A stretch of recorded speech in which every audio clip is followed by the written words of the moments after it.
Well, good morning, everyone, and welcome to our public meeting. This is our June 2022 open board meeting, and I thank you all for joining us virtually today. At this moment, I'd like to call the meeting to order, and I'd like to start by saying that we acknowledge, respect, and celebrate the Indigenous nations on whose territories we are fortunate to live, work, operate, and serve. We recognize that in planning and managing the region's transportation system, we have a role to play in supporting reconciliation with our Indigenous peoples. It's been a busy quarter, already 6 months into the year, and the enterprise has already accomplished so much. Be it the announcement of the Transport 2050, the 10-year priorities, or the approval of the 2022 investment plan, just to name a few. This is a very challenging and exciting time for the region, and I look forward to what comes next. We have a lot of items on the agenda, so we'll begin today with our public delegations. We have 3 public delegates that have requested to speak with us today. And so I'd like to call the first delegate, and that's Rachel Edgerson. And she would like to speak to us. So Rachel, can you hear us? Chair Cunningham, she hasn't joined us yet, but our third delegate is here and we can welcome him. So Daryl Delacruz is here. Okay, so Daryl, welcome. And you have the floor. I'm going to start the timer for 5 minutes, and we look forward to hearing from you.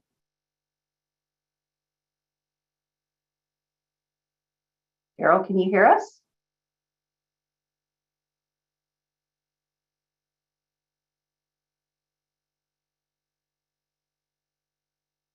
Daryl, can you hear us? Seems like we're having a little technology problems. Can you see whether Nathan is with us yet? Nathan is here. We can admit him. Okay, why don't we admit Nathan, and then Daryl will come back to you next after that. So Nathan, can you hear us?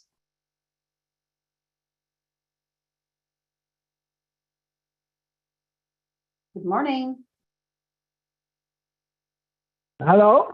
Hello, Nathan. Welcome. Oh, thank you, Chair and members of the board of TransLink. Yeah, my name is Nathan Davidovich.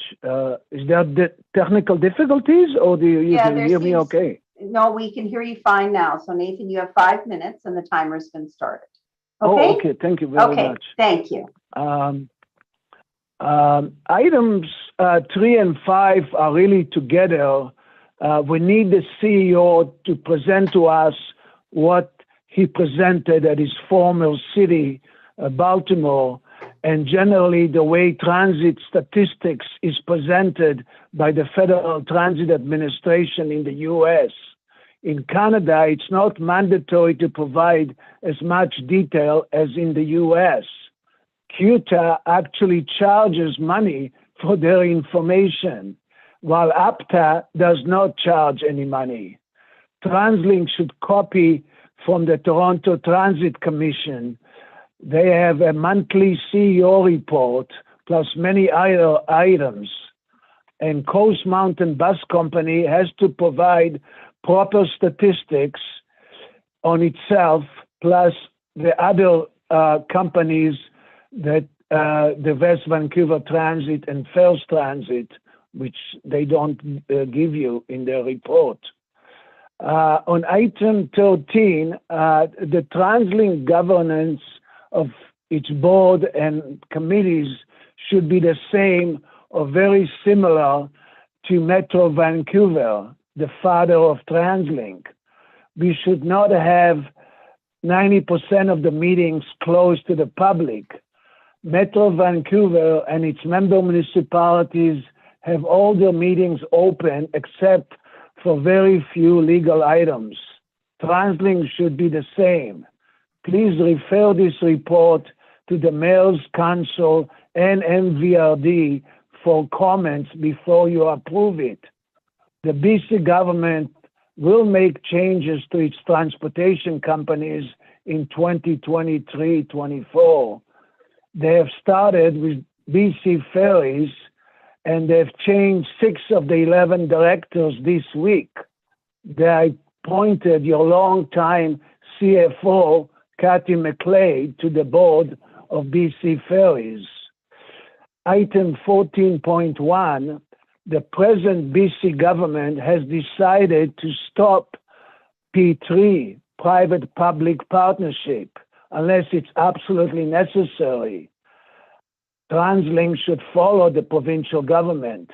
Recently, many healthcare workers were brought back from a P3 arrangement to regular employees of the health authorities. The same should be done with employees of a private company, First Transit, at both TransLink and BC Transit. Public dollars continue to funnel into the private management companies that operate publicly owned, handed out, and community shuttle vehicles.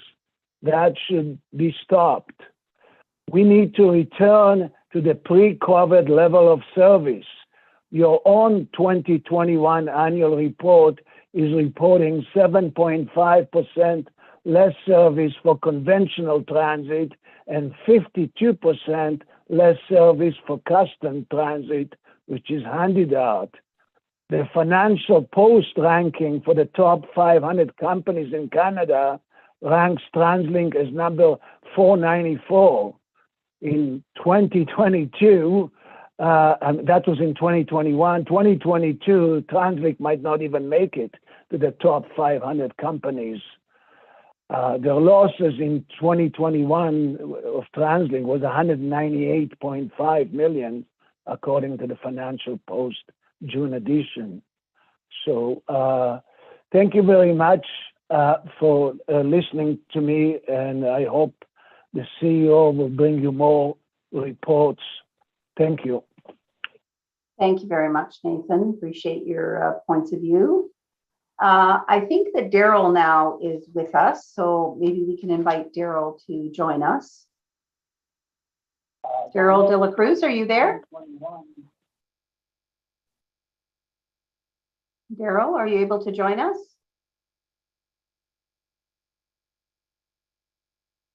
Hello. Hello, Daryl. Hello there. Hello, good morning. Hi, good morning. Welcome. Good morning. I finally figured out the unmute. Thanks for having me today. Okay, thank you. All right, you've got 5 minutes, Daryl, so please. Okay, thank you. Good morning to the board. Thank you very much for having me again today. Over the weekend, I was alerted by a friend of mine to a number of videos that were posted on the TikTok social media platform showing a large group of young individuals entering the Yaletown Roundhouse station on the Canada Line. While they were closely packed and not wearing any masks at all, they were having a dance party with loud music on the platform and on the stairs at Yaletown Roundhouse. These videos were later circulated via Daily Hive and CTV, which is where I'm guessing some of you may have heard about them or seen them. I'm sure you can all imagine with the way I introduced this event that I have a number of concerns about it. But the biggest and the most pressing concern I have is, which is what I want to speak about, is the completely inadequate response by TransLink, Transit Police, by City of Vancouver officials and local leaders towards what was essentially the occupation of the train station platform for an extended period of time for a dance party, one that filled the platform so much that it created a risk that people could fall onto the tracks, and one that completely filled, as visible in the video, the only stairwell providing access to the platform.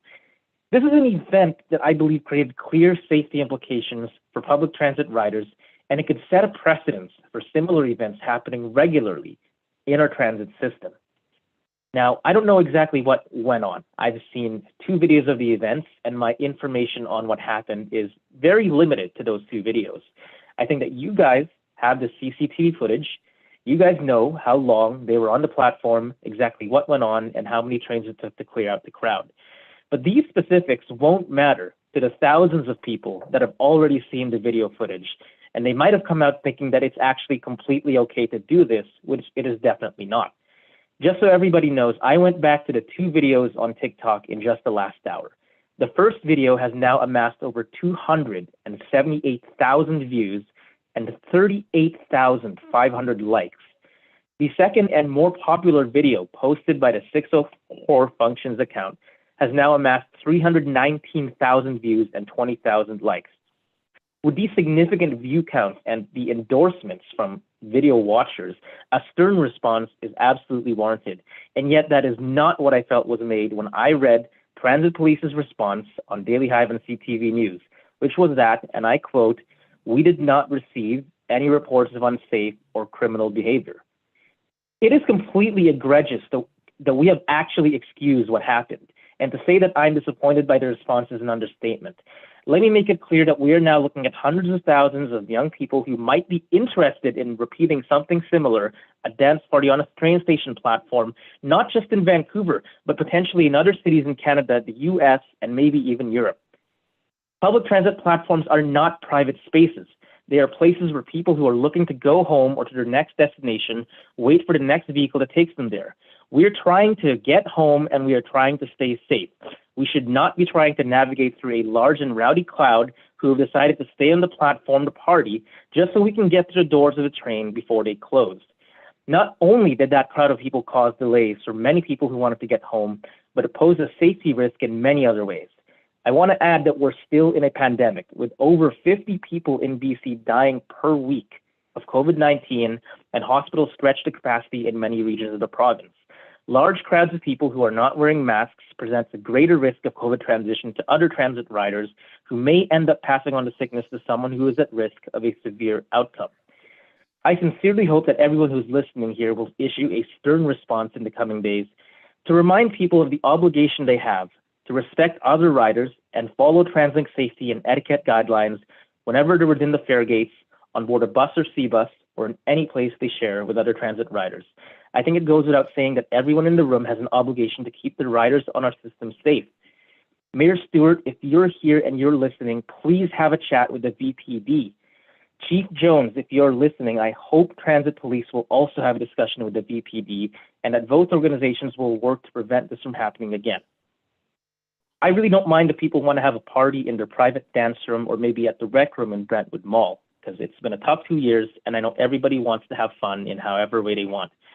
But if they're going to take that party to a public transit station, it is so critical that we make it clear that they have crossed the line and they're affecting the safety of other riders. That's completely unacceptable. Thank you. Carol, thank you very much.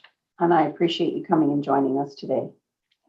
I think that's a very important message that you're wanting delivered for the safety of our customers. So we will definitely be looking into that further. Appreciate it. Thank you so much. Thank you. So that ends the public delegates for today. Unfortunately, Rachel wasn't able to join us. So we're going to move on to the next item on our agenda, which is our CEO report. And I'll turn the floor over to Kevin Quinn, and he will provide his report. Thank you, Kevin.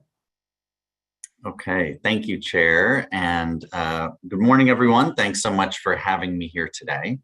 I do want to just start my report by talking about one of the recent challenges that we faced on our system and how we really think our team acted quickly and effectively to overcome the immediate obstacles that we faced. So on the evening of May 30th, a failed switch on the Skybridge led to a partial dislodgement of the SkyTrain. And by early the next morning on May 31st, BCRTC advised that service would not be operating between Scott Road and Columbia Station, and that they'd have to move rapidly to find a solution. Everyone very carefully planned how to bridge service between the two stations so that when the morning rush hour started, there was a solution in place. And to give you a real sense of the scale of the efforts by everyone involved, 107 buses were rerouted to transport almost 28,000 customers through one of our highest volume corridors. I have to note that the response to this incident was a true testament to how adaptable employees are across the enterprise.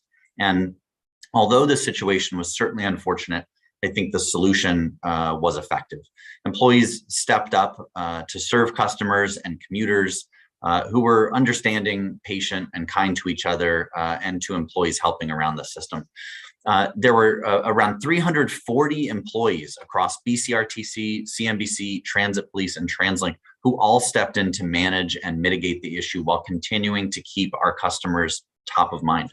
And so a big kudos, a big thank you to everyone who was involved. I want to note that BCRTC is conducting a comprehensive technical review to determine the cause of the failed switch. And I am absolutely committed to understanding what took place to ensure a disruption in service like this doesn't happen again.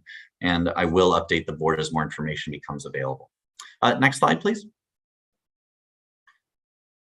We are continuing to welcome customers back to the system with, I think, some really encouraging numbers. Our average weekday journeys have reached 70.3% of pre-COVID ridership. And this is the first time that weekday journeys have surpassed 70%. So it's really big. Additionally, and maybe even more exciting, is that our average weekend journeys have surpassed 80% of pre-COVID ridership. And that's another record-breaking number in our ridership recovery. We are particularly seeing strong weekend ridership with good weather, with fun events like the BC Lions home opener that took place on June 11th. That day, over 10,000 customers boarded transit at the Stadium Chinatown SkyTrain station. This is an impressive 125% increase compared to a recent non-event Saturday afternoon. Next slide, please. We've also been really engaging the public on the 10-year priorities, and we've had a very successful engagement campaign for both 10-year priorities and the 2022 investment plan. We had over 50 people attend the virtual information and briefing sessions, and more than 4,500 questionnaires were completed. 83% of the respondents either strongly support or support the plan. Following engagement, the approval of the 2022 investment plan on May 26 marked a major milestone for Metro Vancouver. Coming out of the pandemic, transportation authorities around the world have really struggled with declining ridership and declining revenues, which is why I'm really proud that this plan brings some peace of mind to the region with stable funding for the next 3 years, allowing us to maintain service levels in the near term, as well as advance some key priorities. I'm very optimistic about TransLink's future, and I do want to thank the board for your support of this plan. Next slide, please. Turning our attention now to our Customer Experience Action Plan, which was released in March. Our teams have been busy bringing this plan to life with a number of customer experience initiatives already underway. On May 15th, TransLink's Busker program returned to the transit system after being suspended for the last 2 years due to COVID-19. We also launched a new performance residency program called Art Moves to augment enhanced music and performances across the system.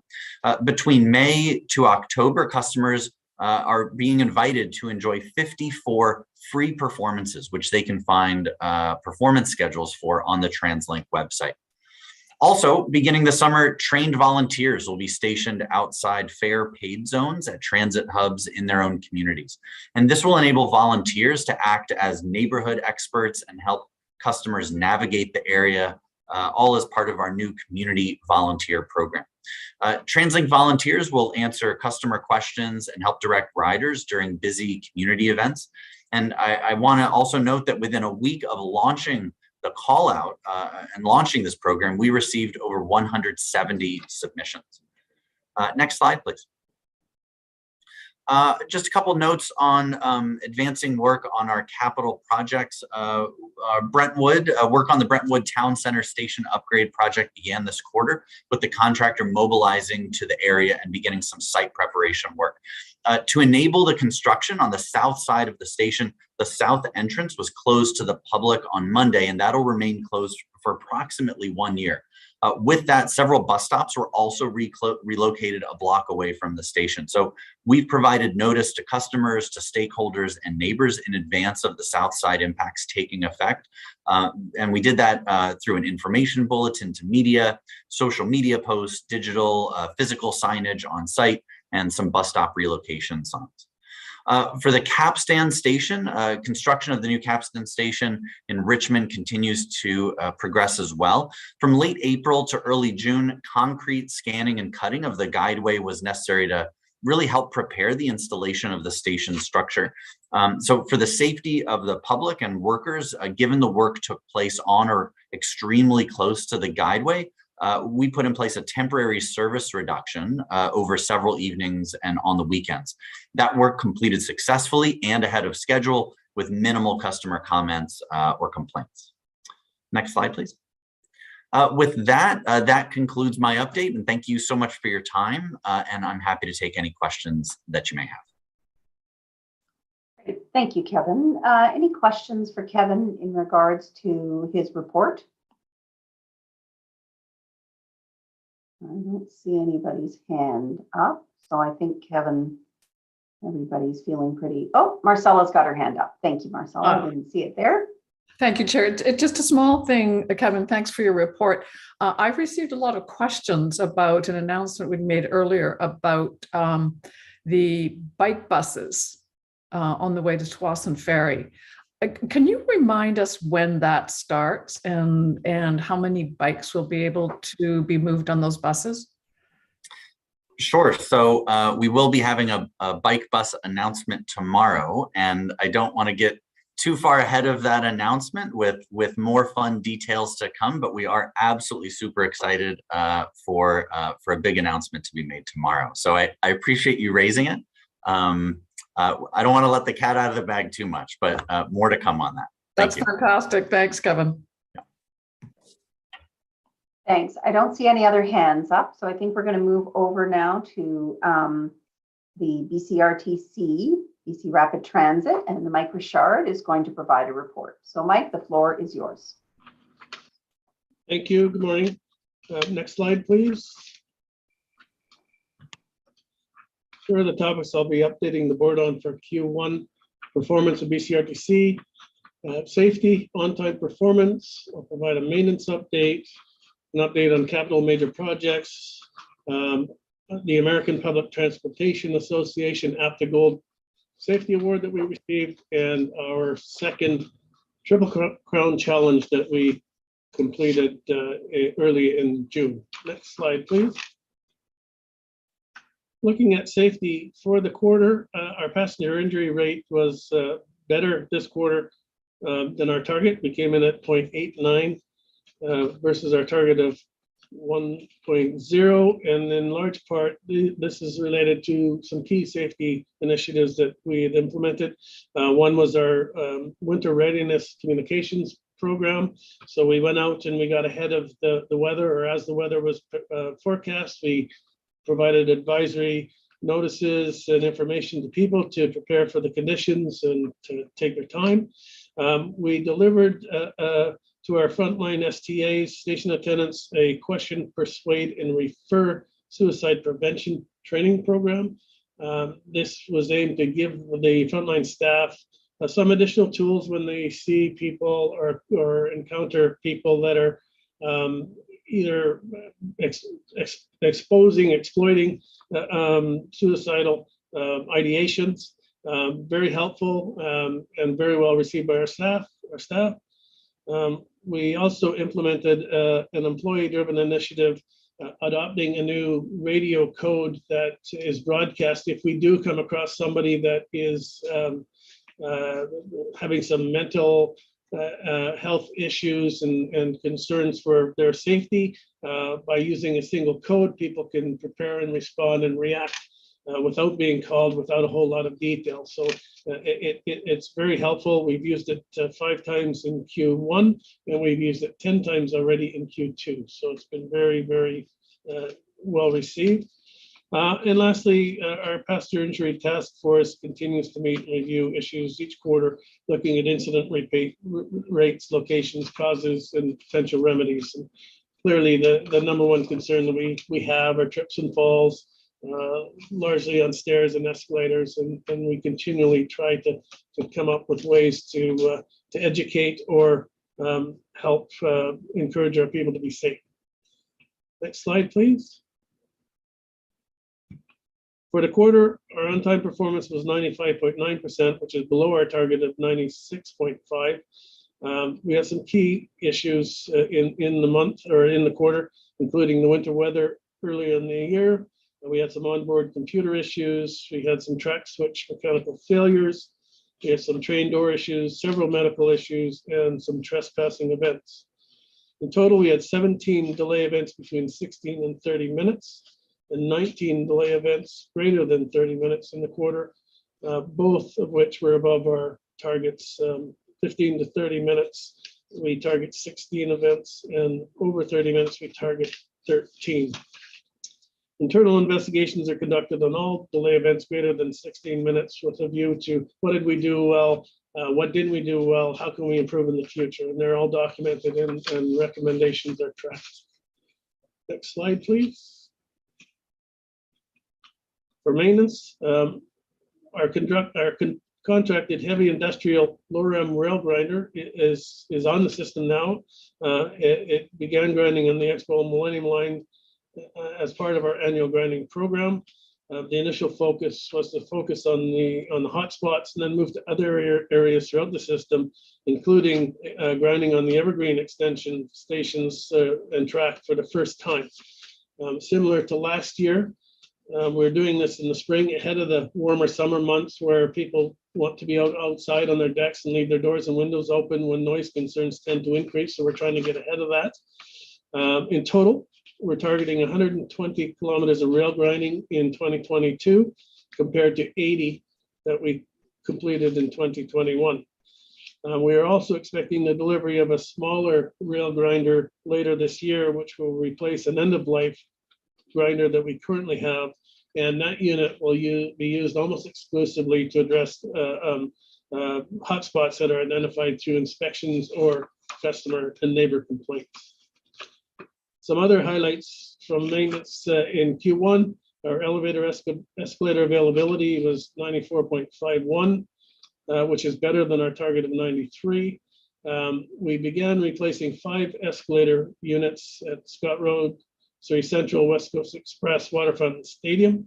Scott Road, West Coast Express, and Stadium were completed and open for service earlier in this quarter. Surrey Central should be completed within the next 2 weeks. Also, as part of our train refurbishment program, we've completed 7 of 15 floor replacements on Mark 1 trains that were identified as requiring replacement. Our track maintenance team has replaced 3 full switch machines. They completed 2 full and 1 partial switch gear replacement. We're currently today working on the complete switch replacement at King George Station. And we have 2 switches in the Scott Road area, which will be done in the next quarter as well. We're looking at phase 2 of our SkyTrain or Sky Bridge expansion joint work, which we started last year and will complete this year. We're replacing rail pad fasteners they had been completely replaced in the Broadway to Nanaimo area, and we're looking at running rail replacements in the Broadway main area, which will be completed by the end of this month, and moving to Nanaimo and Broadway in the fall. Next slide, please. Looking at our capital and major projects, things are progressing well. Our maintenance facility upgrades at OMC 1, the Operations Maintenance Center, continued with structural steel and floor installation, which is the top photo on the page. The existing building demolition has been completed and early works for site services have started at the new OMC 4 location in Coquitlam, which is the middle photo. And the Mark 5 train assembly line has started at Alstom's Quebec manufacturing plant for our new series of rolling stock, which is the bottom photo. We'll be doing some station roof replacements at Production Way, Stadium, Surrey Central throughout the summer. And we opened some track expansion work that was done at OMC 3A in Coquitlam, which now allows us to store all of our Millennium Line trains at that facility. Next slide, please. Kevin mentioned this earlier. We're very proud to have been chosen by APTA to receive the Gold Award for Safety Excellence.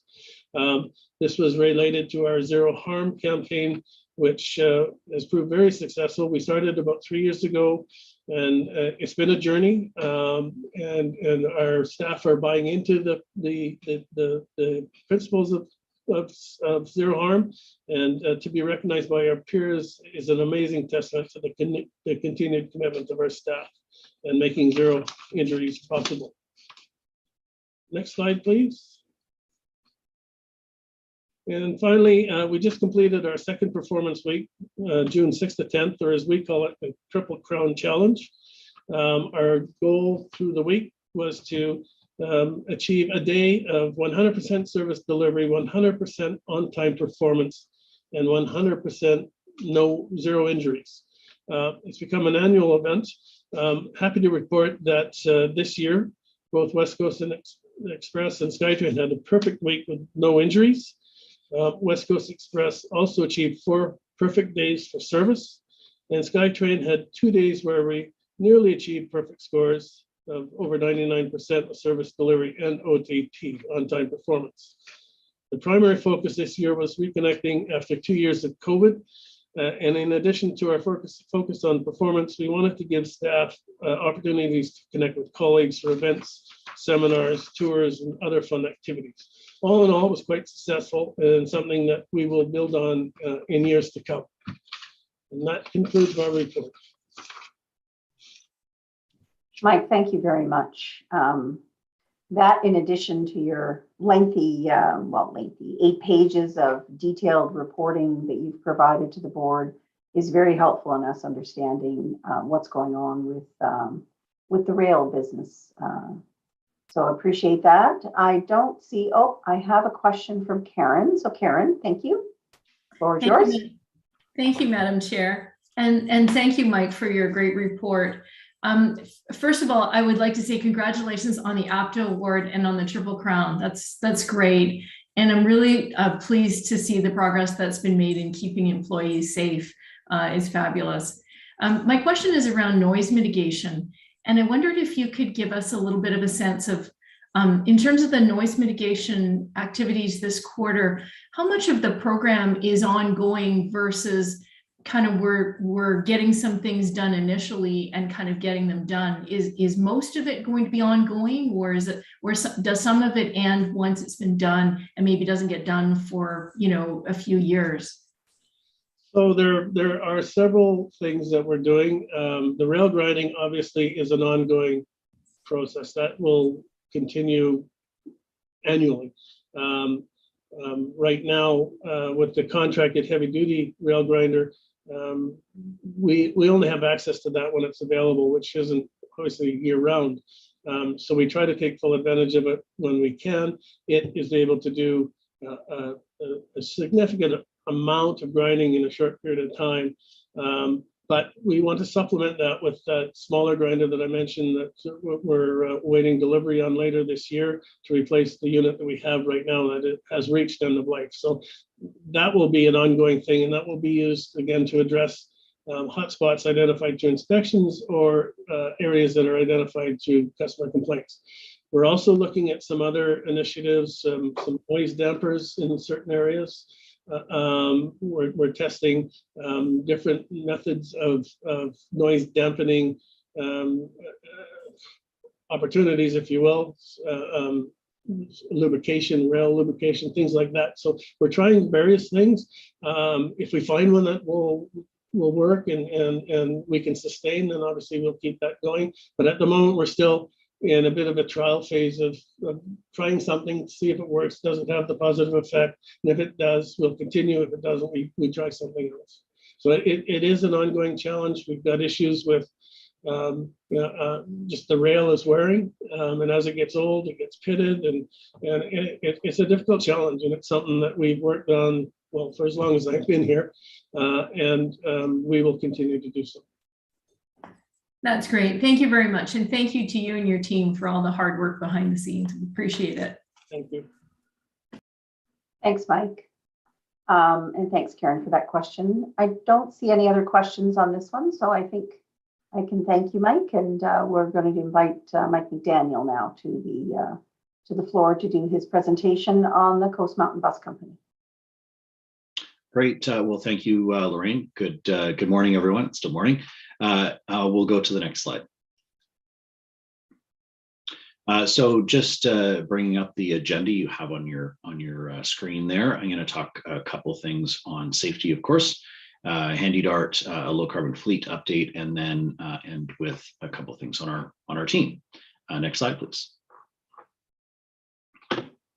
So starting off, just a couple of safety topics first, practicing our emergency preparedness at CBUS.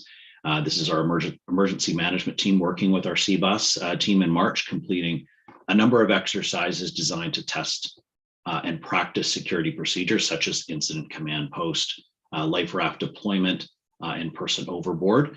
All of them went successfully. Our 34 staff took part. And these, of course, are to get us ready for anything we need to respond to in the future and optimize that response. Next slide, please.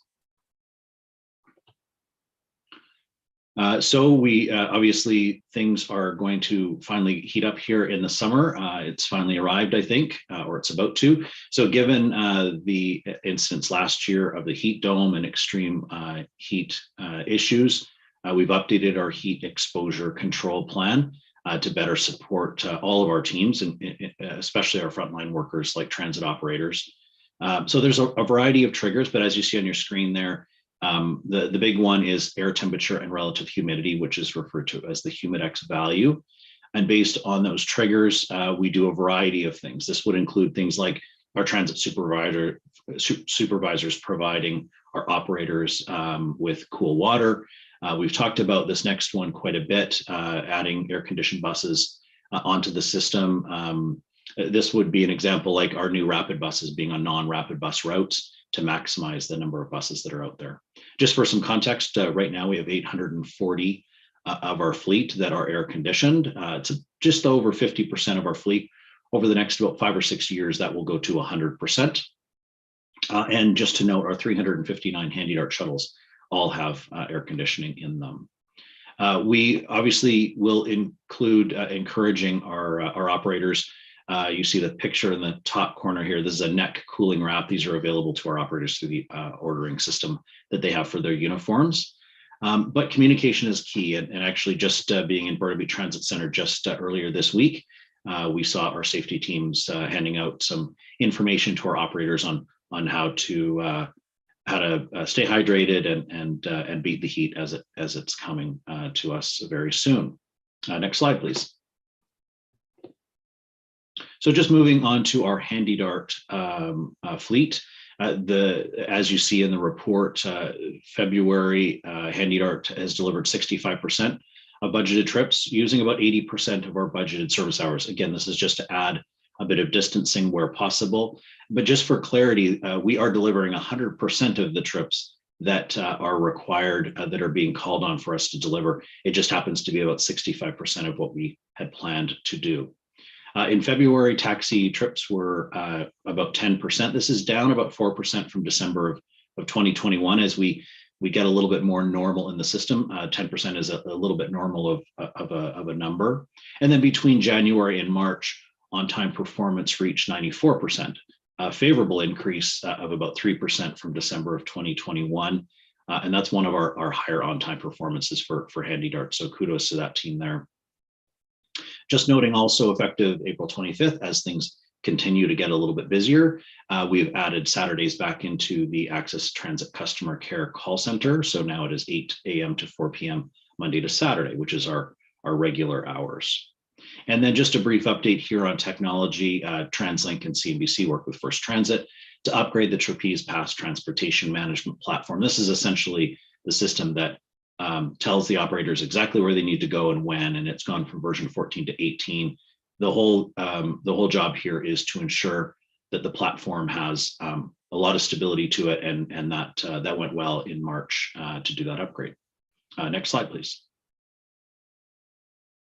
So I brought this to the board a couple of times, but we have now finished the QTRIC trial. This is a 2.5-year pilot that we ran with QTRIC, and it ended in March.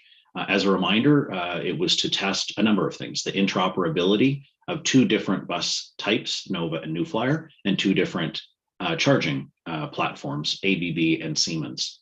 So the buses operated on Route 100 between 22nd Street and Marpole. And what did we learn? Well, we learned a couple of things. The buses can keep up with the demands of that route, and so that's a good thing to check. Interoperability works as well, and this is essential going forward to ensure that our fleet, as we electrify everything going forward over the next number of years, that works. So that was great. In terms of more specifics on the Route 100, those 4 battery electric buses that we have will continue. As mentioned earlier, we have 15 more coming. We'll have what we call a pilot bus or a lead bus that's coming near the end of this year, and then 14 more in about a year after, so later next year. Those will be in revenue service right after that, and that will actually electrify the entire 100 route, which will be the first route in Metro Vancouver. As well, we have another charger going into 22nd Street. So 22nd Street Station will have 2 pantograph chargers, and Marpole will have 1 pantograph charger. Next slide, please. So changing on to what is a big topic for us right now, of course, is our people. And right now, CMBC is actively recruiting 162 positions. That is through about 87 different competitions, because there's more than one per job classification.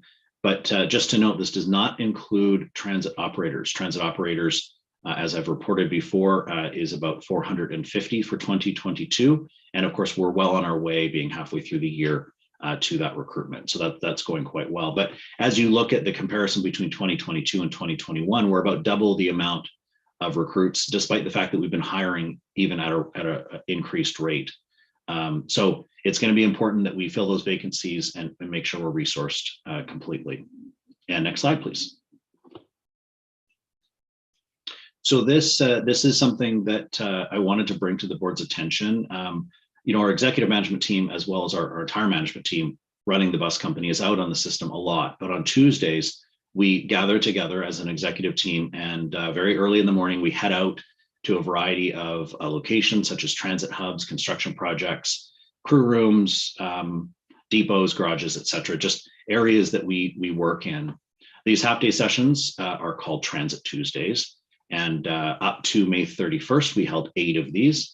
And we've enjoyed connecting with our team, listening to their firsthand accounts of what's going on out in the system, listening to their experience, and visiting relevant locations. So that's been a really cool exercise that we've done. And last slide, please. So as it would happen, May 31st, as I mentioned, was a Transit Tuesday.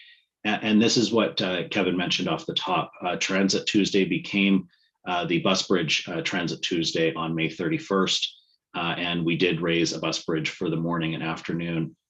It was a very long day for our team, and just a big kudos to our operations team right on the ground, as well as all of the other departments and divisions that supported in the background. It was the largest bus bridge we've done in recent times, and everybody stepped up and did a fantastic job to get customers to where they needed to go, and that's why we are all here. So kudos to the team. That completes my report, and I'm happy to answer any questions you might have. Mike, thank you very much for that report, and appreciate all the highlights. I have a question in regards to the electric bus. So you did the testing, you learned a lot. Now we have some on order. What's the timeline? So the testing's over. You're now going to put your requisition. How long does it take to build those buses, and will we get them here? Yeah, something that's a little more complicated about battery electric buses is the charging infrastructure as well. So a little bit more complicated on that, but just to put a couple of timelines in place for you. As mentioned, the 15 that are coming for Hamilton Transit Center to complete the 100 line, that's going to be in service by the end of 2023. The 57 battery electric buses that we're getting ready for Port Coquitlam Transit Center are going to be in 2025.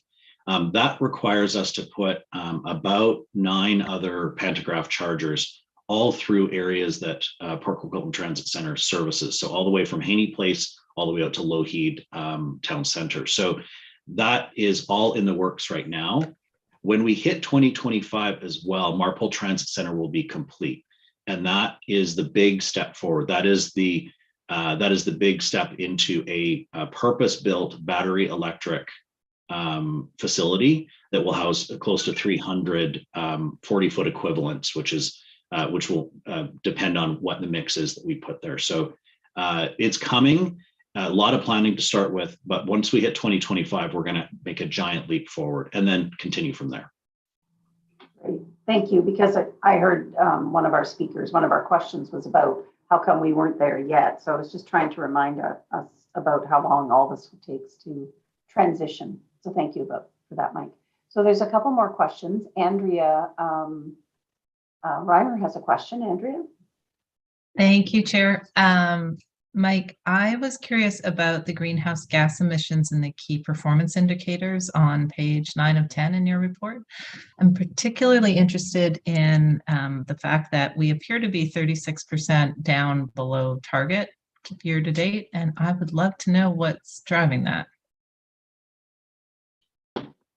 Yeah, thanks, Andrea, for the question. It's a good question. I think a lot of times when we're deploying fleet, it depends on what's going on. So for example, with a lot of the construction in the Broadway subway project, we've had to change a lot of things with the trolley network.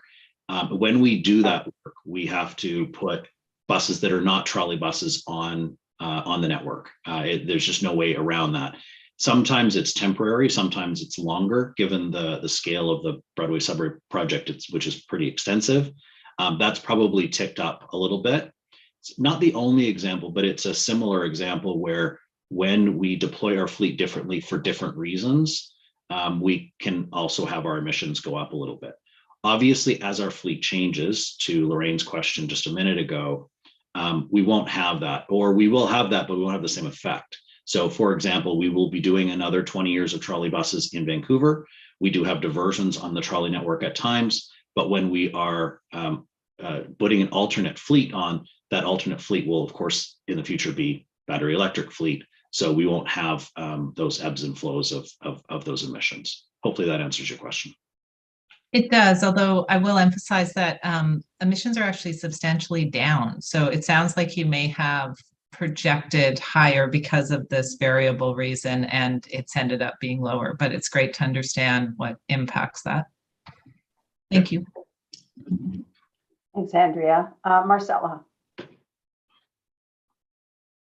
Thank you, Chair. Mike, thanks for your report and the written report as well.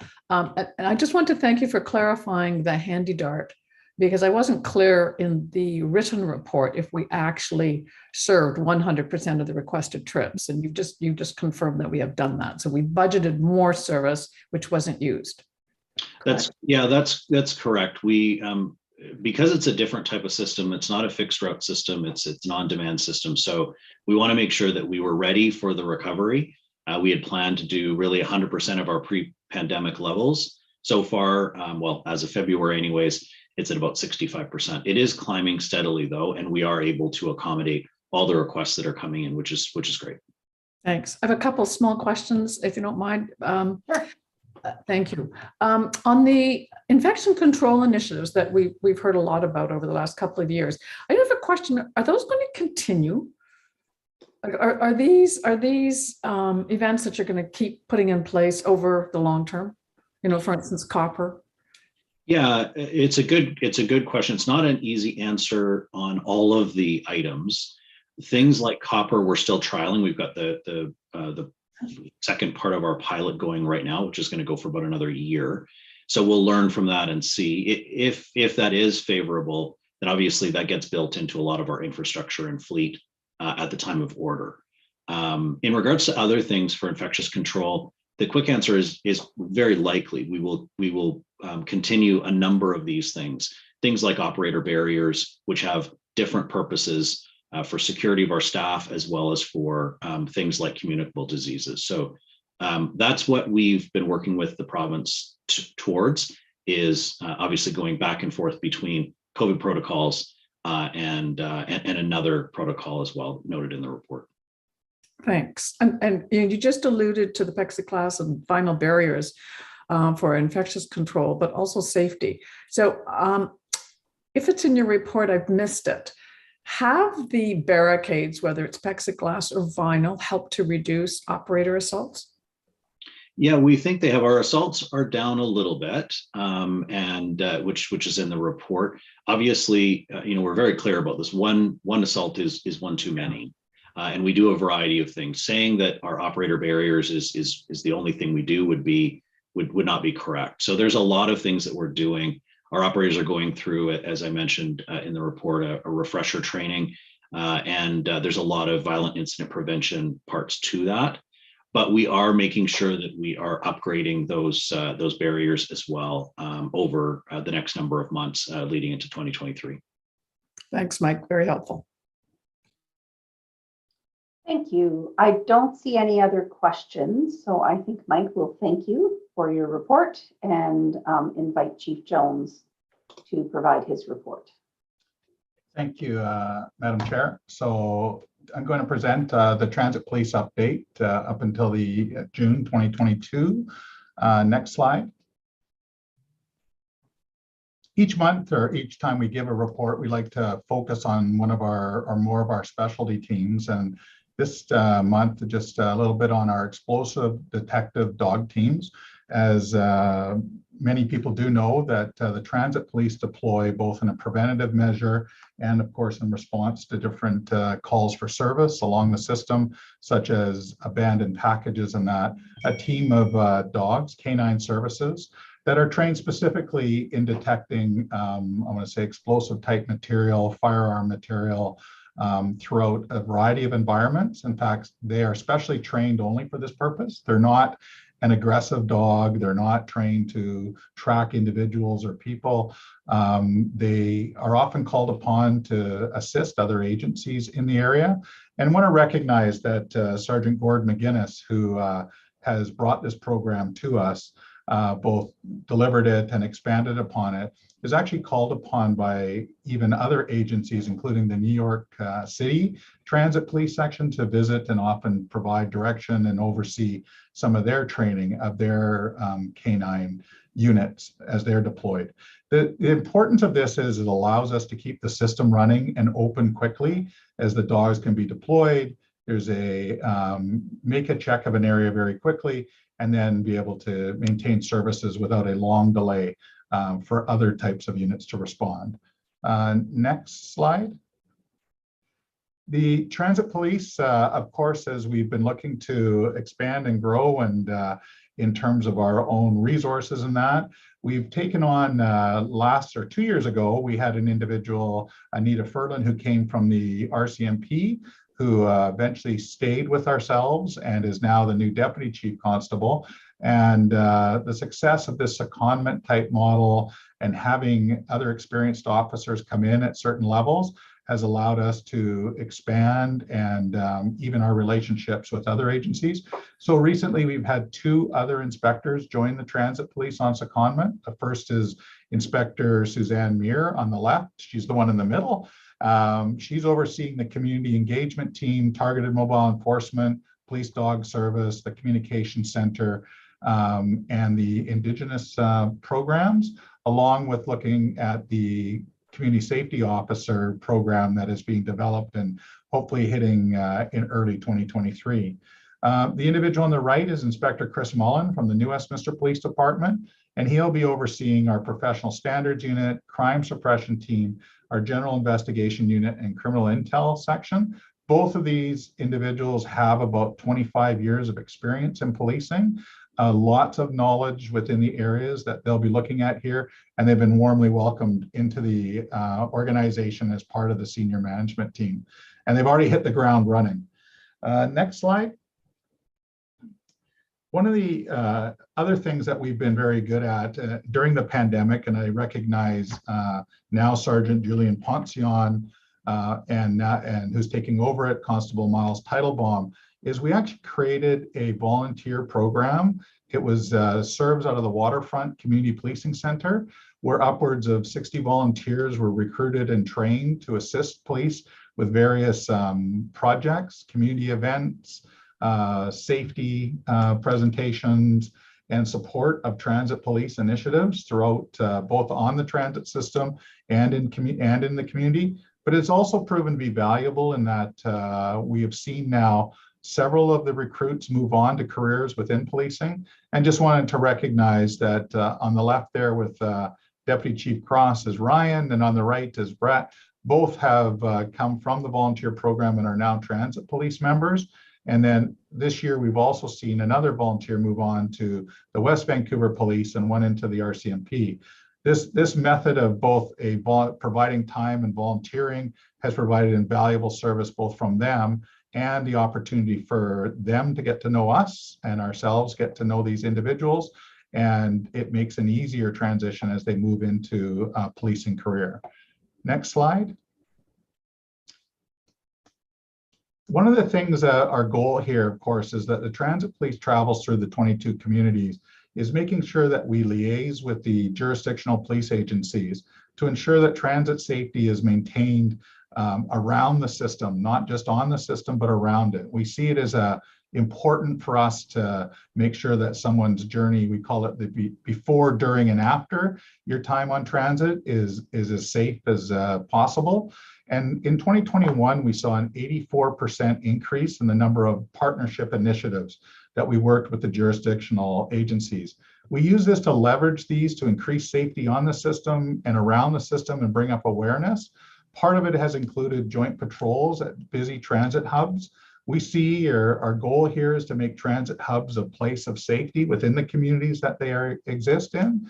We've dealt with secondments, created secondments with interagency teams so that we work together on a daily basis, hand in hand with various other units or police agencies. And this has been successful where we're now getting requests from other jurisdictional partners to team up with them, especially where transit is headed in the future, such as Langley. This includes also looking at enforcement around transit stations and the bus loops.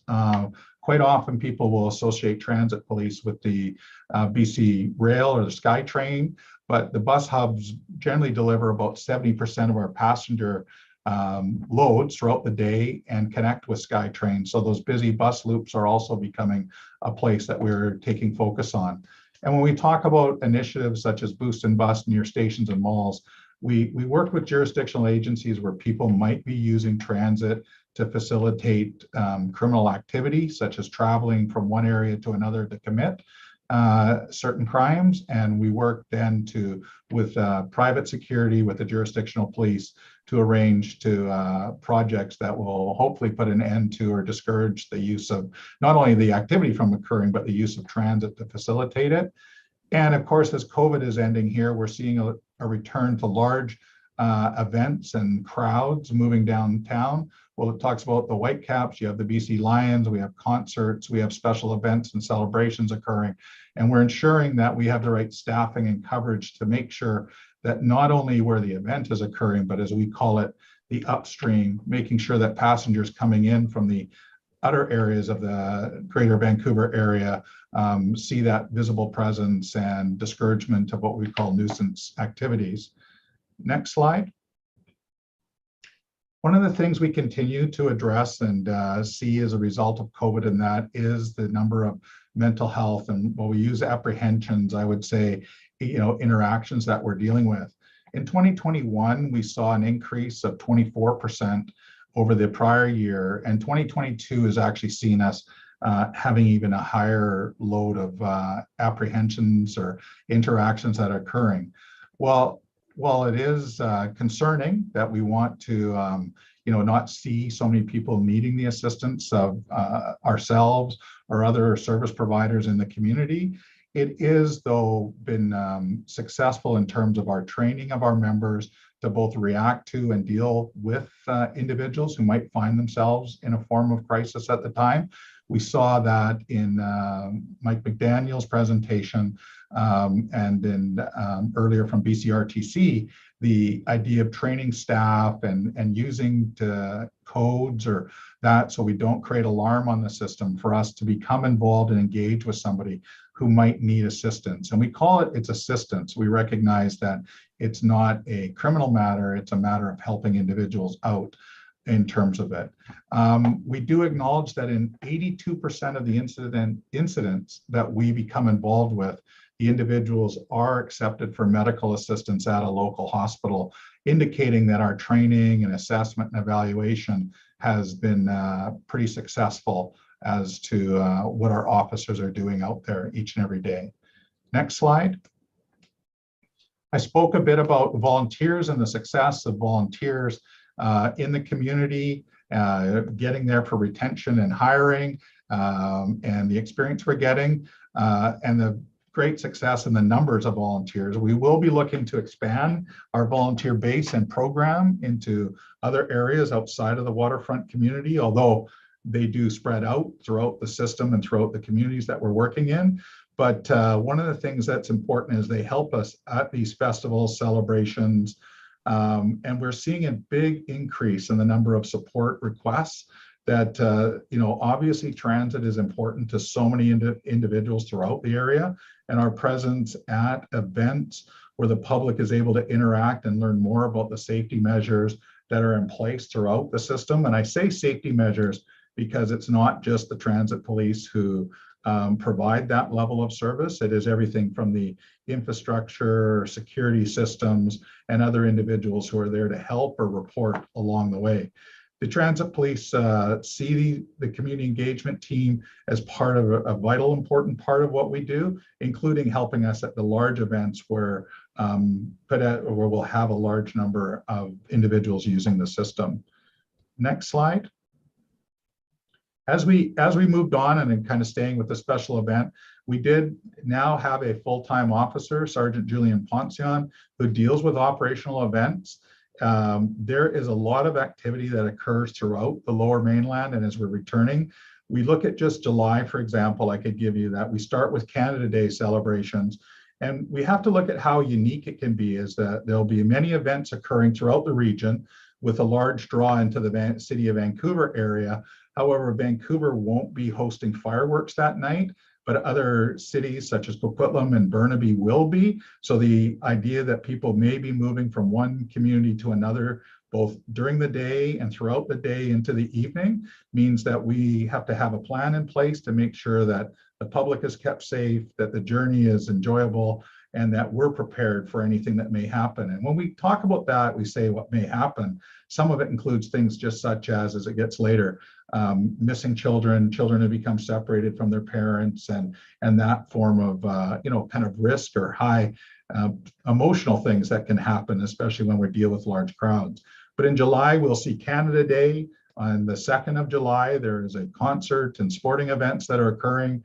We'll have Golden Spike Days, 2 days of Faded in the Park in Surrey, and 3 nights of Celebration of Light in Vancouver, which obviously has many special events, which will require a significant number of resources on several of those nights.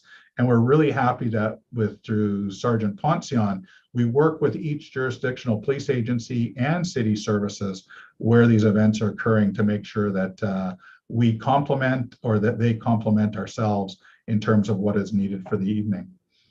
The next slide. Coming towards the end of it here, the transit police has been involved in many different initiatives in the community. And one of them is there's the 2 significant charitable events, one being the law enforcement torch run that supports Special Olympics, and the other being Cops for Cancer. Both of those type of events are supported by the BC Association of Chiefs of Police and the Canadian Association of Chiefs of Police. And I really want to compliment the volunteers and the people who came out after a 2-year hiatus because of COVID, that the golf tournament, the Transit Police Golf Tournament, was held this year. It was sold out at 144 golfers within a very short period of time, and it went off successfully, raising just short of $30,000 for Special Olympics this year, which makes it one of the largest single fundraising events in the province for Special Olympics. And next slide. A lot of that happens as a result of the efforts of Deputy Chief Barry Cross. Barry Cross is retiring at the end of this month. It is about exactly 10 years since he came to the Transit Police. He also came on a 6-month secondment from the Vancouver Police back in 2013. And during that time, he has served as the deputy chief. He has served as the acting chief officer during periods of transition from one chief officer to another. And he's been an avid supporter of Special Olympics throughout. And, I certainly wish him well in his retirement. He has helped us bring the CSO program to fruition here. And I believe we've got our hooks into him for a little bit to help us get the training up and running on the community safety officer program. But his role as the deputy chief will end on June 30th. And we certainly wish him well and thank him for everything he's contributed to the transit police over his many years of service. And with that, over to you. Thank you very much, Chief Jones. And that's a perfect segue for me to ask my question about the safety officers and that program and what that's going to mean to what you're going to be able to do in keeping our customers safe when they're out in the system. Because we've had feedback about, they'd like you everywhere, right? They'd like your officers everywhere. They'd like somebody on every bus and at every station. And we know that that's not possible, but I'd just like you to comment on that a little bit.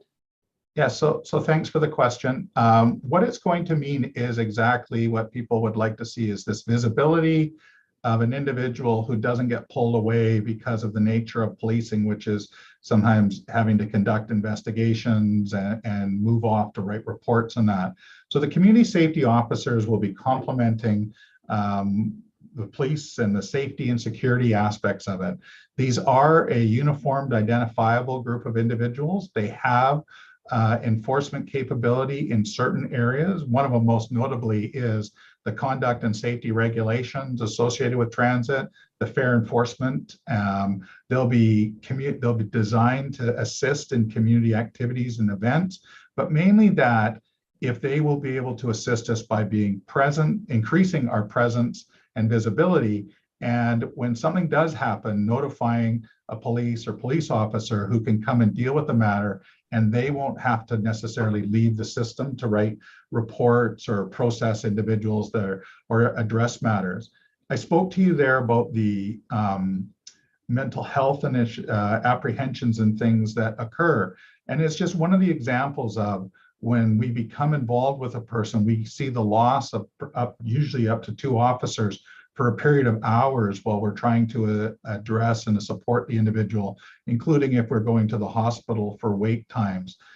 In the opening part of the year, in one of the months we saw, there's been a loss of upwards of 14 full days of work just waiting at hospitals for mental health assessments. But the community safety officers in their role will be able to make sure that we maintain that type of security presence, that type of visibility, while also having some ability to conduct some enforcement in terms of it. Great. Thank you. And Andrea Reimer has a question for you. Thank you, Chairperson. Chief Jones, thanks you for the report. I did want to focus a bit on these mental health apprehensions and the increase in them. I'm concerned about it. I think it's positive potentially as an outcome of increased training, but I think any apprehension is negative, particularly when it relates to a health issue. We use the word apprehension, which technically means holding someone because they've conducted some criminal act, and the person experiencing it could reasonably experience it more as an abduction because they're not committing a criminal act. They just simply have a mental health issue. So I'm curious about how you work with advocates in the community, because my biggest concern from such a sharp rise is that people with mental illnesses start not taking transit because of this fear of being abducted and held against their will. Yeah, so first, I just want to clarify that a mental health apprehension is done not as the result of a criminal act, or that it is done as and it's a definition under the Mental Health Act. It is done as a result of somebody who is at risk of harm to themselves or others. And so it's not as a result of somebody acting in a manner that is criminal in nature, but it is a result of either the observations, behaviors, or actions that give the officer an indication that the individual may be at risk of even harming themselves as opposed to others. So just to, and we do agree it is a form of detention that requires us, and this becomes the difficult part, is it requires us, if we exercise that, to have to take them to a qualified medical practitioner right away and have the person assessed by the qualified medical person. In many instances, and I would say significantly more, there's not. Quite often it isn't a matter of the police on view or like on our own initiative, seeing these individuals and then approaching them. Quite often it's a call as a response from either a member of the public or somebody else because of the behaviors that are being exhibited that cause concern. Now, some of those may be more overt actions that are causing concerns to other transit passengers. And some may be, a suggestion is, we're always on the alert for individuals who, even in passive circumstances, such as, it's a method also of, I'll call it self-harm reduction. And when I say self-harm, I'm talking about people trying to physically hurt themselves, standing in an area or near an area of risk. I mean, if I best describe it, is like watching somebody who's, crossing a bridge, who stops in the middle. Are they just looking over the edge, or are they stopping? How long? That type of thing. Of course, throughout the system, there are unfortunate circumstances when we do have, train individual contacts that occur.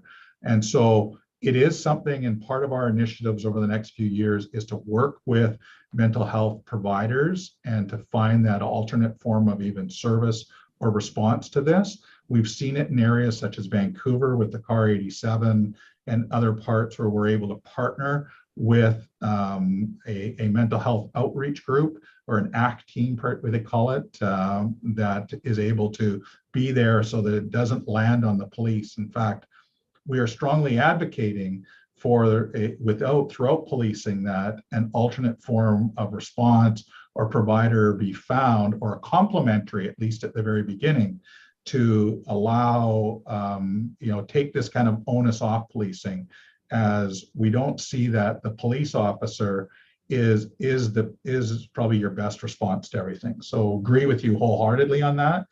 Until that time, we want to make sure that when we say we're offering training, it's not just in how to identify or apprehend, but how to take this, how to do it in a way that is such that it maintains a person's consideration of their own dignity, their own situation, not trying to victimize them for any form of a response that we're giving or providing to them. And as I indicate, while they're going up, there's probably an equal rise in the number of incidents where we're not apprehending.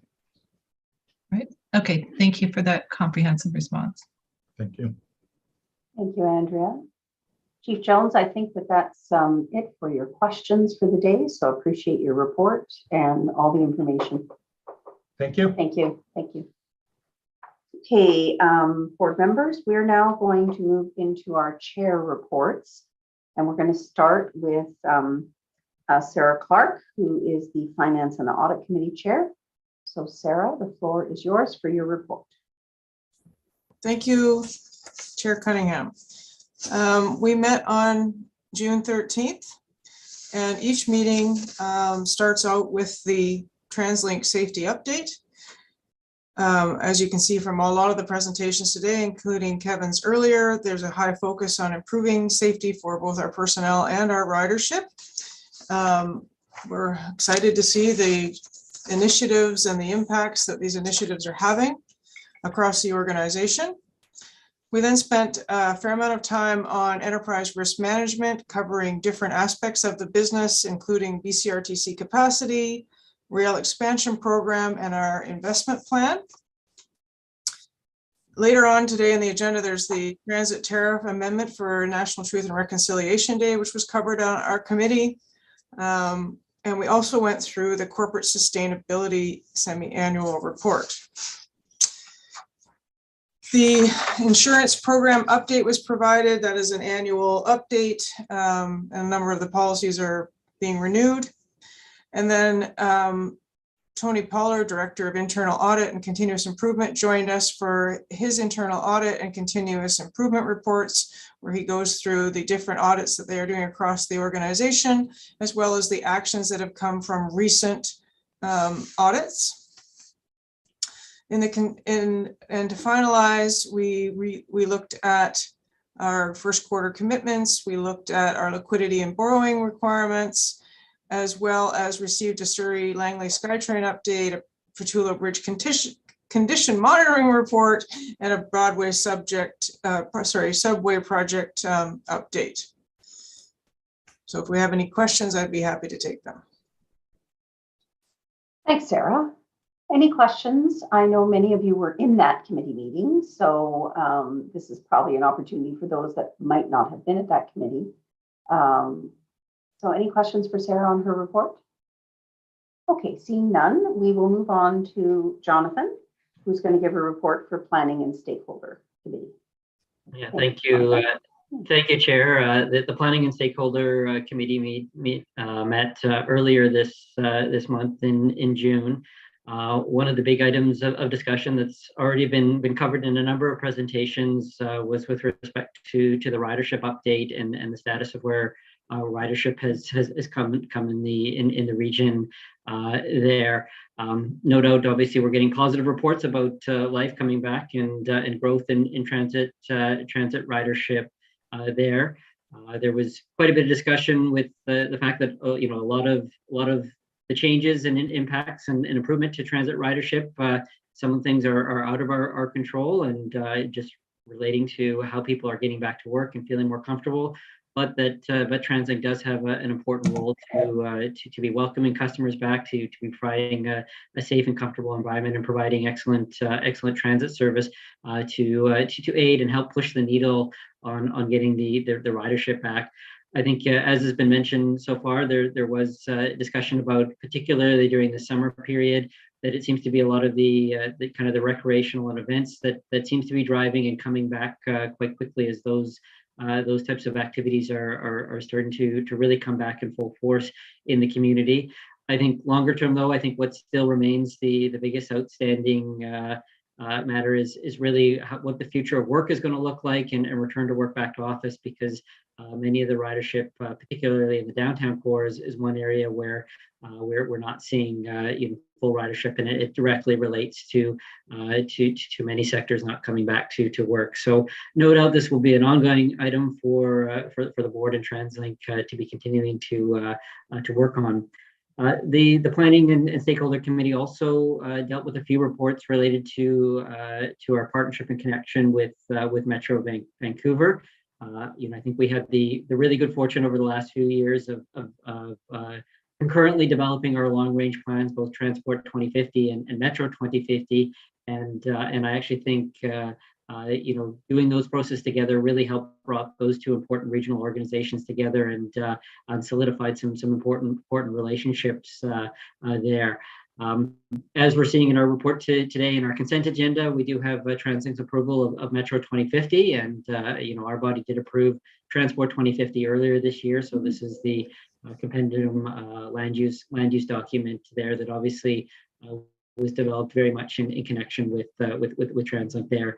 I think also important to note is moving forward, I think, namely looking at issues like how does our region tackle climate change. I think there's going to be some incredible synergies and need for both TransLink and Metro Vancouver to work really closely together.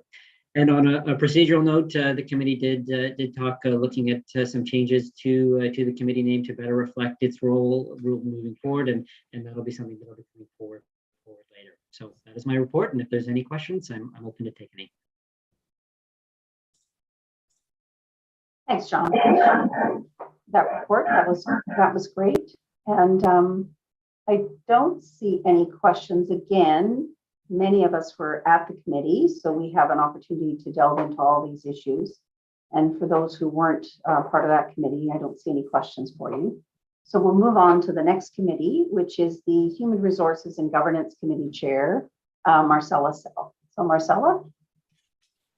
Thank you, Chair. First, on behalf of the TransLink team, I'd like to notify those who are not at this meeting that TransLink has been selected for 2 more awards. One is one of Canada's greenest employers, which is an employer who leads the way in creating a culture of environmental awareness within our organization as well as externally. And the second award is one of BC's top employers, which TransLink continues to be a proud winner of since 2015. So these awards are really important, not just for the recipients and the recognition for the team and the work that they do, but it's also because prospective employees look to the culture when they're looking for a career. So these are really important to be able to advertise this and talk about it. We then looked at our reports on total number of employees, employee turnover. Our Vice President of HR reported on actions being taken around the recruiting front. You've heard some of that from Mike. There is action, of course, across the entire organization, which covers all kinds of different actions to recruit people to TransLink. We have looked at, we had a report on the learning opportunities. Once again, you've heard some of it in some of the reports around the partnership with the UBC Solder School. There has been all kinds of modules on EDI as well as Indigenous relations, and all of these are being rolled out throughout the organization very successfully. We had a report from Andrea Kirby, who is leading the psychological health and safety. We talked about this at our last board meeting. So we are following up on the specific policies. The group has recruited staff. They've launched education and training sessions and created some communications. The health and safety, the psychological health and safety approach mirrors that of our safety program. And so it's being very successful in that way. They have created posters, so to remind people of things that help with mental health. So for instance, balance, engagement, civility. So it's well underway and really proud to see that happening within the organization. We then had a report on the future of work within TransLink as opposed to the future of work within the region around the ridership. It launched in May 2022 after some delays because of COVID. It's focusing on our new business model and the assigned personas that we've spoken about for quite some time. There's been communication and site preparation has been extensive, as well as technological enhancements in order to enable the changed way of work. We were very fortunate to meet the team who've been preparing for future of work. They have done, as we call, deep spring cleaning, restructuring of rooms, signage, culture, all of which are really exciting to see within the building. We had a report on EDI, which you will see today. We looked at that. We had a report on the progress on Indigenous relations, which we have talked about in the past.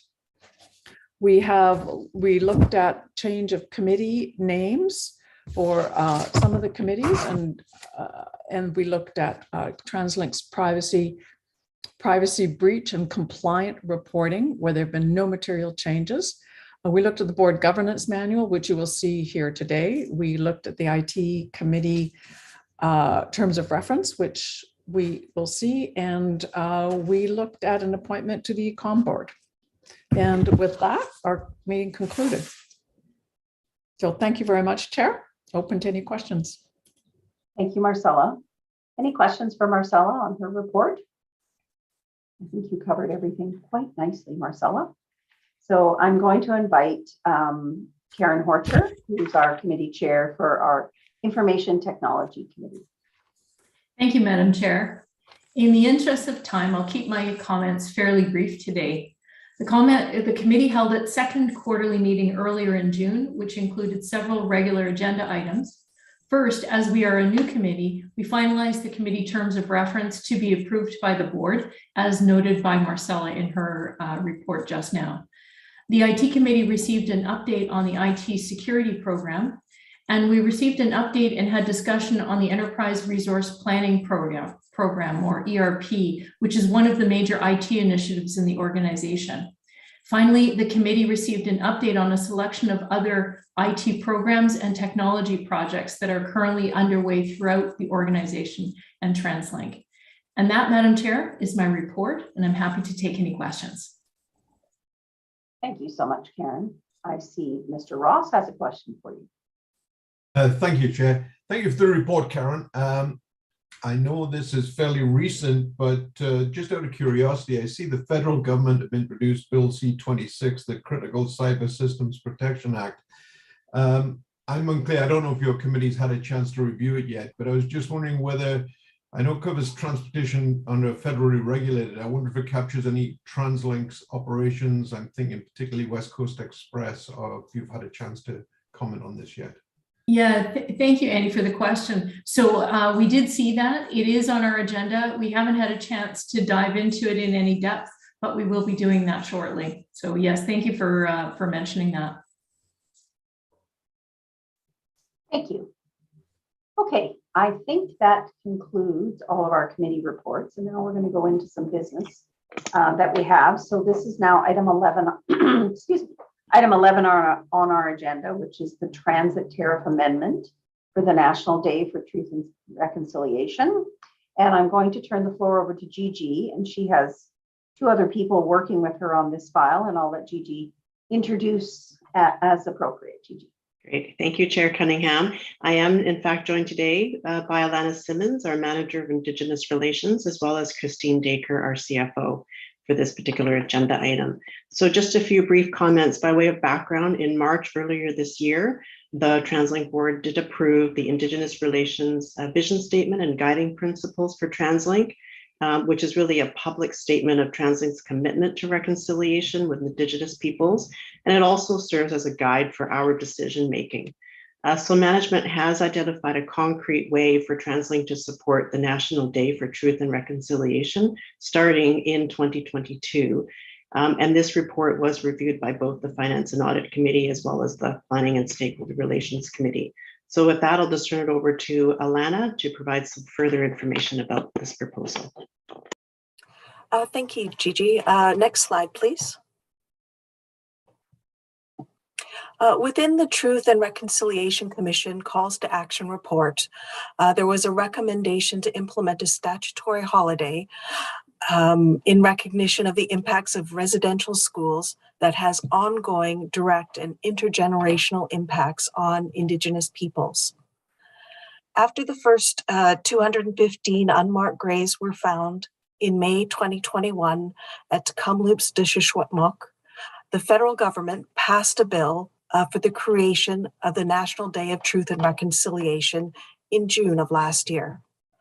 The following month, BC announced a day of recognition and stated they would consult with Indigenous nations on how to appropriately address the day, which overlaps with Orange Shirt Day.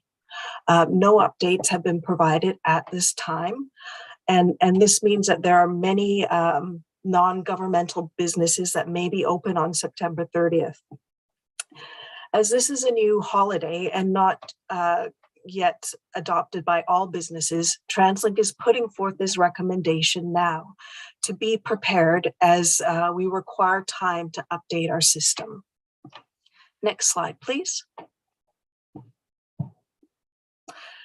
TransLink received approval for enterprise staff to have the day off to reflect the importance of reconciliation with Indigenous peoples.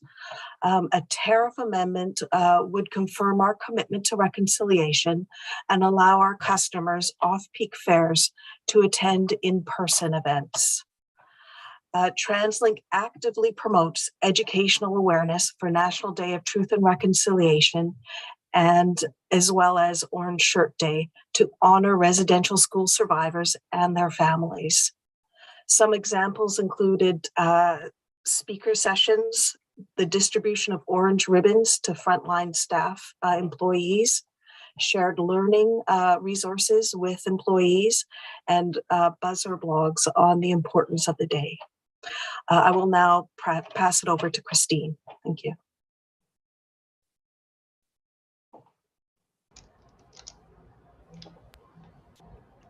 I think Hi. Yeah, sorry. I was trying to turn my video on and unmute myself. So if you could turn it to the next slide, please. We have a proposed resolution to introduce and read a first and second and third time South Coast British Columbia Transportation Authority Tariff bylaw number 147-2022. Attached to this report is attachment 1, effective September 1st, 2022.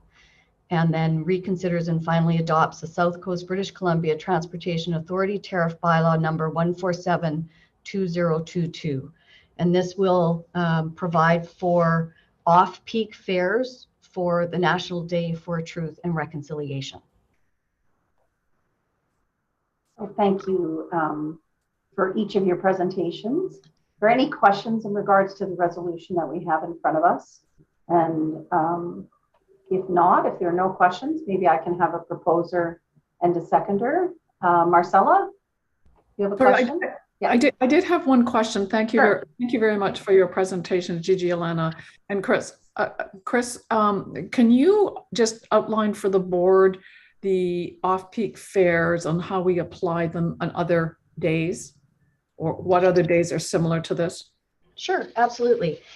For all of the BC statutory holidays, we have off-peak fares, as well as for Boxing Day, which is not a designated BC statutory holiday, but we do offer off-peak fares on that day. Thank you. Okay. I will move the resolution. I think actually Andrea had her hand up and I think she wanted to move it. Is that what you were trying to do, Andrea? Oh, no, I'm happy to okay. second. But I did have a brief comment if that's appropriate. Sure. Yep, go ahead. Well, to thank staff, I know, well, I don't know how simple it seems from the outside, but I know on the back end, it's a lot of work to do these changes. So I appreciate it. And I think I just appreciate the thoughtfulness to proactively bring it forward. What I did want to say, why I raised my hands to speak, is to say that it's an emerging a day of observation, and I think this probably won't be where it lands over the long term in terms of both the way that we observe it, not just as TransLink, but as a society.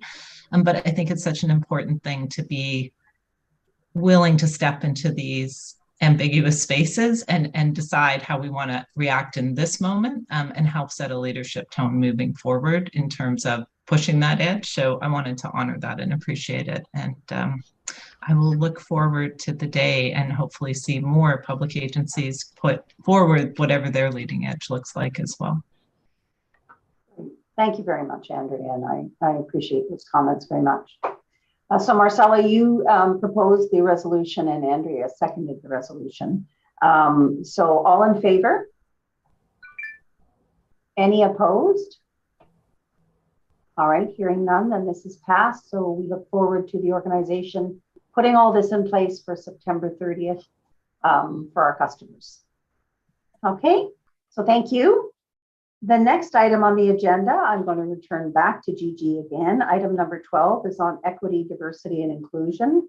You all have a report in your package in regards to this item. Thank you, Chair Cunningham. For this agenda item, I'm joined by Stephanie Redivo. Stephanie previously held the position of TransLink's EDI program lead, and you'll see her name on the report as a co-author. But I'm also very happy to announce today that she will now be holding the title of Director, Equity, Diversity, and Inclusion.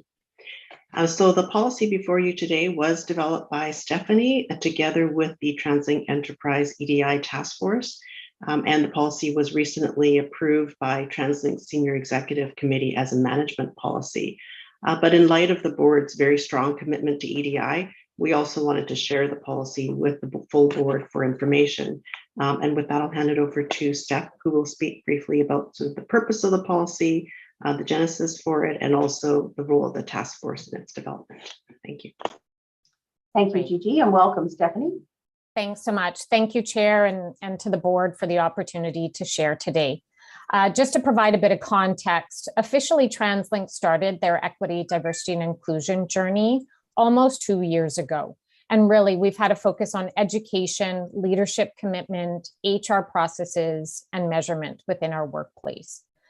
We use the global diversity, equity, and inclusion benchmarks and ongoing inclusion surveys to measure our progress. And we also know that EDI takes time, and we have to have a consistent approach focused on accountability and transparency. This policy is really part of our commitment to embed equity, diversity, and inclusion really into everything we do.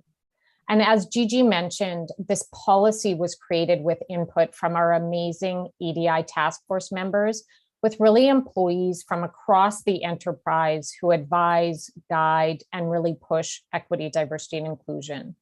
The policy refers to our employees, managers, and organization, like I've mentioned, really taking an active part to create an equitable and inclusive environment.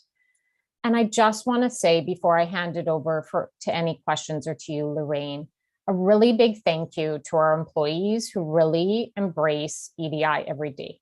So thank you. Thank you, Stephanie. And I do think it's wonderful that the organization is taking such a leadership role in this. We're a large employer in the region. And I think just like we're doing with the Truth and Reconciliation action that we took today, this is another step to show leadership. And I really appreciate all the work that you've done on this. With that, Andy Ross has a question for you. Thank you. And thank you, Director Steph, for bringing the report here. You know, we look at a policy and it's a wordy document. And I just think it bears more emphasis on the work that's going on behind the scenes that, you know, people will not see. And as you said, it takes time. And I'm very encouraged at the directions I've seen in the last 2 years, as you mentioned, that we get inclusive and recognize it and promote it. And it's important that we do it among our staff, but also that we do it so that we as an organization, as an enterprise, represent the people that use our services. Metro Vancouver is changing how it looks, how it feels, how its cultures interact. And I think it's incumbent upon us to be on top of this and leading this. And I think the work you're doing is way more than reflected in a sort of a policy document. That is just a tool that we use to get to the ends. But the work going on behind is great work. And I'd like to congratulate you, your team, and wish you well going forward. Thank you very much, Andy. Andrea. Thank you, Chairperson. I'm sorry, I feel like I have more questions than I usually do today. I apologize for that. Stephanie, I just had a brief question about the lack of the term identities in the policy. So it does appear once in the definition of diversity, but I was particularly under mission, where it talks about aspiring to reflect the community we serve by fostering belonging and celebrating all abilities. It seemed like potentially a missed opportunity to also celebrate identities. So I'm curious about that conversation and what led to the lack of inclusion of that term. Thank you, Andrea, for bringing that up. You know, quite honestly, we didn't spend too much talking about identities. You know, we had a little bit of a discussion, and what I see with this sort of I see this as a general EDI policy. And I wouldn't be surprised as we go forward, we will be looking at other policies to be more specific. So that's what I sort of see happening. Great. And also, just to also add on to that, I do see, since it is the very first time we have this policy, there is an opportunity to revisit it, right? Because I think this policy should be a living document. And as we progress in our journey, we should go back and revisit it to see how it's needed. So thank you for bringing that up. Thank you. Marcella, I saw that your hand was up and then it went down. Was that intended, or do you have a question? Thank you, Chair. Andy commented on a number of items that I was going to raise, so I didn't need to repeat them. But since I'm speaking, Andrea, I think certainly our experience here at TransLink is that when a policy is put in place, we review it every year, if not sooner. So I would anticipate, as now Director Staff had commented, that this will be reviewed or others will follow. I think I just might want to add that Steph and her team have provided terrific training on EDI and various modules. And I know any number of people within, I don't have the number of how many people within the organization has attended, but I can also comment that many board members, if not all of them, have also attended. So kudos to Steph for leading that effort as well. Thank you. Thank you. So this report was for information. We really appreciate I don't think there's any action that you want from the board at this point. It was more just to bring the board up to date as to how everything has kind of come together. So we really appreciate all of that. And yes, congratulations, Stephanie, on your promotion. Thank you. Well done. Okay, thank you. All right, everybody, we are moving on to item number 13 on our agenda, which is the board governance manual. You had this book to read for bedtime reading, I'm sure, over the last while. And Jennifer Breeze is going to provide a report to us on this. Thank you, Chair Cunningham. And so this report is presented to you as part of the board's annual review of its board governance manual and also the TransLink articles. And you'll see that there are some amendments that are recommended this year for the board governance manual, primarily to account for some organizational changes and also inclusion with the creation of the new Information Technology Committee. It's for inclusion of the terms of reference and some related adjustments to the manual. I won't go through them in detail, but I'm happy to take any questions. The one other thing that I did want to mention as part of the review, one of the things that we would like to do next and bring forward back to the board is to look at these two documents through the EDI lens. And in particular, we have talked about updating the language to be non-gender specific. So that's something that we'd like to do in our next review of the manual and bring that back to the board. So I just wanted to mention that that will come forward at a later meeting. With that, I'm happy to take any questions. Thank you, Jennifer. Any questions for Jennifer? I know that we rely heavily on the Corporate Secretary's office to go through all these changes and amendments. It came through the committee. I believe, Marcella, it came through the committee. And so it's been looked at in quite an amount of detail, but if there's any questions, happy to receive them now. Otherwise, we have a resolution, a proposed resolution in front of us that I would take a mover and a seconder for. I will move the resolution, Chair. Thank you, Marcella. And seconder? Andy, thank you. And all in favor? Any opposed? So that carries. So Jennifer, thank you very much for you and your team for all the work on this. I know it's painstakingly detailed and required though, because we refer to this document on a regular basis. So much appreciated. The next item on our agenda is a consent agenda. There are 3, 6, 8, 9 items in the consent agenda. You've all had an opportunity to review the material.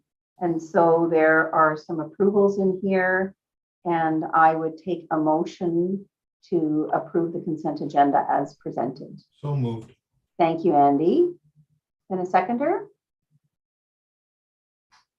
Marcel, I think I see your hand up, don't I? Second. Thank you, Chuck. And all in favor of the consent agenda as presented?